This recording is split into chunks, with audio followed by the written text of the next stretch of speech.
تاحیات نہیں، میری رائے میں 62(1)(f) کے تحت نااہلی الیکشن ایکٹ پر غالب ہوگی۔ تو یہ صورتحال جسٹس یحییٰ آفریدی صاحب کا اختلافی نوٹ آ گیا۔ اس کے ساتھ آگے بڑھتے ہیں جی، جو ایک خبر ضرور کرنی چاہیے جی، مس نہیں کرنی چاہیے، وہ یہ ہے کہ فلسطین اور غزہ کے عوام کی بالآخر سنی گئی ہے، اور اللہ تعالیٰ نے ان کی مدد کے لیے اللہ تعالیٰ نے مدد کی ہے ان کی، اور اب ایک قرارداد منظور ہو چکی ہے جنگ بندی کی، اور فوری جنگ بندی کی قرارداد سلامتی کونسل نے منظور کر لی، اور 10 رکن ممالک نے وہ پیش کی تھی، اور قرارداد پیش کرنے والوں میں جاپان، الجزائر، جنوبی کوریا، سوئٹزرلینڈ، مالٹا، ایکواڈور اور نے بھی یہ شامل ہیں، اور قرارداد کی 14 رکن ممالک نے حمایت کی۔ امریکہ نے ووٹنگ میں حصہ نہیں لیا، یعنی امریکہ چاہتا تو یہ قرارداد ویٹو کر سکتا تھا، لیکن اس نے بھی ویٹو نہیں کی، اور بالآخر اقوام متحدہ سلامتی کونسل کا غزہ میں فوری جنگ بندی کا انہوں نے مطالبہ کر دیا ہے۔ اس سے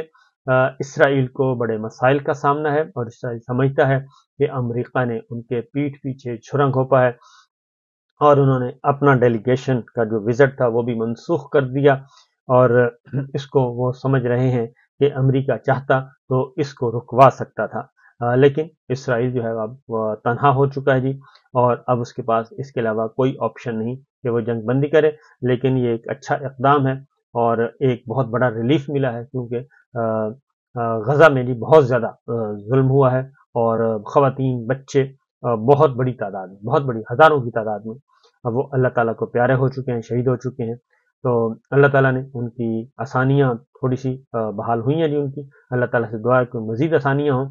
تو صورتحال آگے بڑھتے ہیں جی، لیکن اس کے ساتھ ساتھ یہ بتا دوں کہ اسلام آباد میں پوری دنیا میں لاکھوں لوگ نکل رہے ہیں اس ایشو کو لے کر، کیونکہ یہ ایسا انسانیت سوز ایشو ہے، لیکن اسلام آباد میں ہماری جو ہے فارم 47 کی پیداوار جو ہے انہوں نے ان کو بھی نہیں بخشا، اور غزہ کے حق میں، فلسطین کے حق میں ایک پرامن احتجاجی مظاہرہ،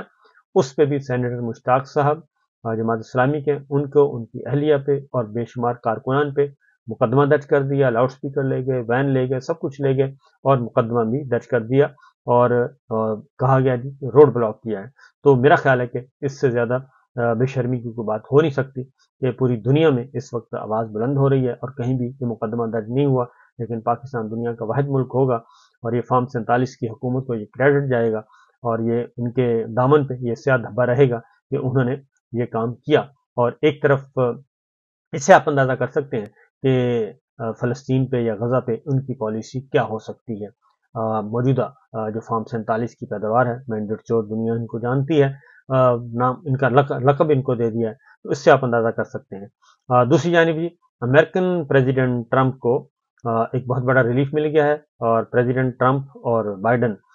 پریزیڈنٹ بائیڈن جی، ان کے درمیان مقابلہ ہے، سخت مقابلہ ہے، لیکن اس وقت تک جب ہم بات کر رہے ہیں تو پریزیڈنٹ ٹرمپ اور پریزیڈنٹ بائیڈن میں کوئی کمپیریزن نہیں ہے، اور ٹرمپ جو ہیں وہ بہت آگے ہیں، جو تناسب آ رہا ہے جیتنے کا اور ووٹ کا، اس میں مقبولیت کا، وہ ٹرمپ بہت آگے ہیں، لہٰذا وہ بڑھ رہے ہیں، اور عدالت نے بھی ان کو ایک اور ریلیف دے دیا ہے، اور وہ 464 ملین کا جو فائن ہوا تھا ان کو، وہ کم کر کے $175 ملین ادا کرنے کا حکم دے دیا ہے، 10 روز میں یہ ادا کرنا ہوگا، اور اس طریقے سے، اور یہ ایک بہت بڑا ریلیف ملا ہے، اور ٹرمپ جو ہے وہ آہستہ آہستہ آگے بڑھتے جا رہے ہیں۔ دوسری جانب بھی مزید جو کیسز آج فواد چودھری صاحب کو پیش کیا گیا، اور بہت ہی افسوسناک مناظر ہیں، اور ان کو بھی ایک ناکردہ گناہ کی سزا دی جا رہی ہے۔ ایک انہوں نے صرف نہ کی تھی فواد چودھری نے، اور اس نہ کی جو ہے پاداش میں وہ ابھی تک جیل میں ہے، اور کوئی اور نہیں ہے، اور وہ اگر وہ پی آئی پی، وہ کیا نام ہے، آئی پی پی میں چلے جاتے، علیم خان صاحب والی جماعت میں، جہانگیر ترین صاحب والی جماعت میں، اور چلے جاتے تو وہ جناب اس وقت ایم این اے ہونا تھا انہوں نے، اور لیکن وہ نہیں گئے، اور آخری وقت میں انہوں نے اپنا فیصلہ تبدیل کیا، اور انہوں نے سیاست سے کنارہ کشی کی اوکے کر لی، لیکن آئی پی پی میں وہ جانے سے معذرت کی انہوں نے۔ پھر ایک اور کام بھی ان سے کہا گیا تھا، اور وہ کام بھی انہوں نے عمران خان صاحب کے خلاف نہیں کیا، وہ انشاءاللہ پوری تفصیل آپ کو بتاؤں گا، وہ ایک مفصل ایک پوری کی پوری سٹوری ہے کہ کیوں، اور اس میں کون کون سے وزراء جو ہیں عمران خان صاحب کی کابینہ کے ان کو کیا کیا برداشت کرنا پڑا، کتنا ظلم برداشت کرنا پڑا عمران خان صاحب کی کابینہ کو۔ بہرحال اس کے ساتھ ہی عمران خان پاکستان تحریک انصاف کے اسلام آباد میں جلسے کی درخواست دوبارہ اسلام آباد ہائی کورٹ پہنچ چکی ہے، اور چونکہ اسلام آباد ہائی کورٹ نے 2 دن کے اندر فیصلہ کرنے کا کہا تھا ضلعی انتظامیہ کو، ضلعی انتظامیہ نے انکار کر دیا۔ 30 تاریخ کو جلسہ کرنا تھا اور ابھی تک اس کو اجازت نہیں ملی، تو چیف جسٹس عامر فاروق صاحب نے یہ مقدمہ سنا۔ شیر افضل مروت صاحب گئے تھے، عدالت میں پیش ہوئے، اور سیکورٹی خطرات کی وجہ سے کہا گیا کہ جی نہیں دے رہے، تو لیکن اتنا بڑا ایونٹ ہوا ہے 23 مارچ یوم پاکستان، تو پھر کون سی سیکورٹی خطرات ہیں، تو سماعت کل تک ملتوی کر دی ہے اور جواب طلب کر لیا ہے، نوٹس ایشو کر دیے ہیں ضلعی انتظامیہ کو۔ اس کے ساتھ ساتھ جی دوسرا معاملہ جو ہے الیکشن کمیشن کی جانب سے سرٹیفائیڈ فارم 45 نہیں دیے جا رہے، اور 45 اور 49 یہ سرٹیفائیڈ تصدیق شدہ فارم نہیں دیے جا رہے امیدواروں کو جن کو الیکشن میں ہروا دیا گیا۔ تو یہ پیٹیشن اسلام آباد ہائی کورٹ میں پہنچی ہے، اور سلمان اکرم راجہ صاحب، شعیب شاہین صاحب دونوں کی درخواستوں پر الیکشن کمیشن کو کل کے لیے نوٹس جاری کر دیا گیا ہے، اور اس کی سماعت چیف جسٹس عامر فاروق صاحب نے کی۔ سرٹیفائیڈ فارم جو ہیں اب یہ تصدیق شدہ ریکارڈ مانگا جا رہا ہے، جو الیکشن ہوا ہے 45 فارم ہے، فارم 49 ہے، اس کا تصدیق شدہ ریکارڈ مانگا جا رہا ہے الیکشن کمیشن سے، کیونکہ ان کے پاس ہے نہیں ہے تصدیق شدہ، جو ہے وہ فورجری والا ہے سارے کا سارا، کیونکہ فارم 45 اگر اوریجنل دیتے ہیں تو مارے جاتے ہیں، اس میں پاکستان تحریک انصاف جیتی ہوئی ہے، اور اگر فورجری والا دیتے ہیں تو بھی مارے جاتے ہیں، کیونکہ پاکستان تحریک انصاف اور دیگر امیدواروں کے پاس اصل فارم 45 موجود ہیں، اور انہوں نے اپلوڈ بھی کیا تھا، لیکن اپلوڈ کرنے کے ساتھ ہی جیسے ہی پاکستان تحریک انصاف نے اور پاکستان تحریک انصاف اور دیگر جماعتوں نے، صرف پاکستان تحریک انصاف نہیں، جماعت اسلامی کے پاس موجود ہے، جی ڈی اے کے پاس موجود ہے، مولانا کے پاس موجود ہے، اور اختر مینگل صاحب کے پاس موجود ہے، تحریک لبیک کے پاس موجود ہیں، اوریجنل فارم 45 کی کاپیاں ان کے پاس ہیں، اور اس لیے یہ فوری طور پہ انہوں نے پھر ڈیلیٹ کر دیا الیکشن کمیشن نے، اور اب وہ تصدیق شدہ کاپیاں مانگی جا رہی ہیں، وہ نہیں دیے جا رہی۔ تو سلمان اکرم راجہ صاحب اور شعیب شاہین صاحب دوبارہ عدالت میں آج ہیئرنگ تھی، تو انہوں نے چیف جسٹس صاحب نے کہا کہ یہ تو بنیادی حق ہے اور اس کو روکا نہیں جا سکتا، آج دیں یا 2 دن بعد دیں یا 10 دن بعد دیں، یہ تو دینا ہی پڑے گا، لہٰذا کل تک کے لیے ملتوی کر دیا گیا اور کل دوبارہ ہوگا جی۔ اور اس کے ساتھ ساتھ ایک اور 9 مئی کا واقعہ جو ہے وہ بھی اس پہ آج 2 رہنماؤں کی اور ضمانتیں ہو گئی ہیں، پی ٹی آئی رہنما عاطف خان اور میجر طاہر صادق ریٹائرڈ، ان کی بھی ضمانتیں ہو گئی ہیں، اور وہ آج انسداد دہشت گردی کی عدالت میں پیش ہوئے۔ جج راجہ جواد عباس صاحب تھے، اور ان کی ضمانتیں منظور کرتے ہوئے 5 ملزمان کی ضمانتیں پہلے ہی منظور ہو چکی ہیں، اور اس وقت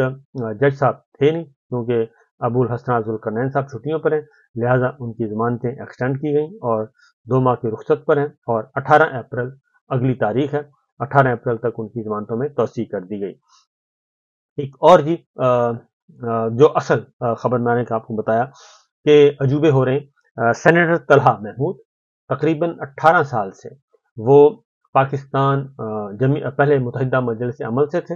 اور سینیٹر، اور پھر جے یو آئی ایف کے، یعنی کہ جے یو ایف کے مولانا فضل الرحمان صاحب کی جماعت کے ساتھ تھے، طویل عرصے سے تھے، اور 2002 سے وہ چلے آ رہے تھے، اور اب جو ہے انہوں نے اس بار اب پیپلز پارٹی جوائن کر لی ہے۔ آج انہوں نے ایک بھرپور قسم کی پریس کانفرنس کی نیّر بخاری صاحب کے ساتھ اور فیصل کریم ٹنڈی صاحب کے ساتھ، اور مولانا فضل الرحمان صاحب کو کہا خیر بات، اور انہوں نے کہا جی کہ میں اب قومی سیاست کی طرف، قومی دھارے میں آ رہا ہوں، تو مولانا فضل الرحمان صاحب کو انہوں نے خیر بات کہہ دیا، حالانکہ آخری دور حکومت میں جو 16 ماہ 18 ماہ کی حکومت تھی، اس میں وہ وزیر مذہبی امور بھی رہے، اور داخلہ کمیٹی کے، سینٹ داخلہ کمیٹی کے مستقل وہ چیئرمین بھی چلے آ رہے تھے، اور بہت لمبی رفاقت تھی۔ متحدہ مجلس عمل جنرل مشرف صاحب کے زمانے سے انہوں نے یہ اپنی ابتدا کی تھی، انہوں نے بھی، اور اعظم سواتی صاحب نے بھی جے یو آئی سے،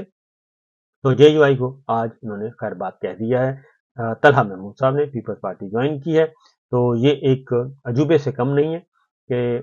ایک طویل عرصہ مولانا فضل الرحمان صاحب کے ساتھ کام کیا، اور پھر اچانک وہاں سے ایکسٹریم لیفٹ جو ہے وہ مڑ گئے ہیں جماعت اسلامی کی پاکستان پیپلز پارٹی کی طرف. تو بہرحال جی انسان اچھے ہیں وہ، اس میں کوئی شک نہیں ہے، اور دیکھتے ہیں کہ ان کا پیپلز پارٹی میں سفر کیسا ہے. سینٹ کی کے امیدوار ہیں، اور پیپلز پارٹی کی سیٹیں نہیں ہیں سینٹ میں خیبر پختونخوا میں، یعنی کہ صوبائی سیٹیں پاکستان پیپلز پارٹی کی نہیں ہیں کہ جس کی بنیاد پہ وہ کچھ سینیٹر منتخب کروا سکیں. تو سینیٹر طلحہ محمود امیدوار اتارے گئے ہیں. تو دیکھتے ہیں کہ سندھ ہاؤس میں کام ہونا ہے یا پھر کسی اور ہاؤس میں کام ہونا ہے. اجازت دیجیے، اللہ حافظ.